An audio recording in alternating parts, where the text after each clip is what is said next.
Everyone's talking about 2035. Net zero by 2035. Strong 2035 target. But what's the big deal? It's not like it's the end of the world. It's the end of the world. Right?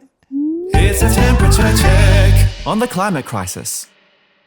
I'm Hayden from Climate 200, and in case you missed it, the government is fast approaching its September deadline to set a 2035 emissions reduction target under the Paris Agreement. So let's unpack that. The Paris Agreement is, of course, the worldwide treaty to limit global warming to well below 2 degrees above pre-industrial levels, but ideally 1.5 degrees because that's much safer.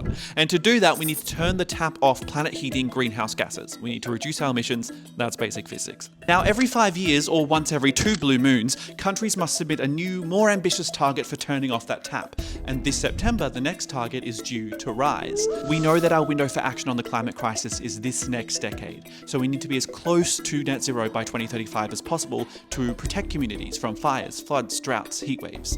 This next target is the big one. It's why squabbling Nationals MPs like Barnaby Joyce, who are trying to ignite debate over whether or not we should even be in the Paris Agreement at all, are deeply out of touch. Net zero isn't up for debate. The real conversation is how fast we can get there. The good news is we already have the tools we need, and in fact, renewable energy already powers 40% of our main energy grid. And getting there fast isn't just better for our environment, it's good for business. A new report from Deloitte found that, compared to Australia's current trajectory, a 75% emissions reduction target could unlock $370 billion in GDP over the next decade, a per capita increase of over $10,000, and support 70,000 new jobs per year over the next decade. That's huge. Independents are backing the push for a strong target. They've each announced their own positions, but as they are independent, they're all a little bit different. However, they mostly agree that a 75% reduction by 2035 is a good target, and some saying even that net zero by 2035 is the way to go.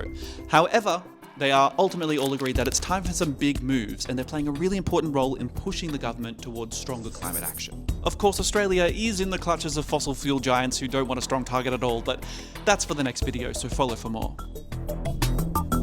2035 target,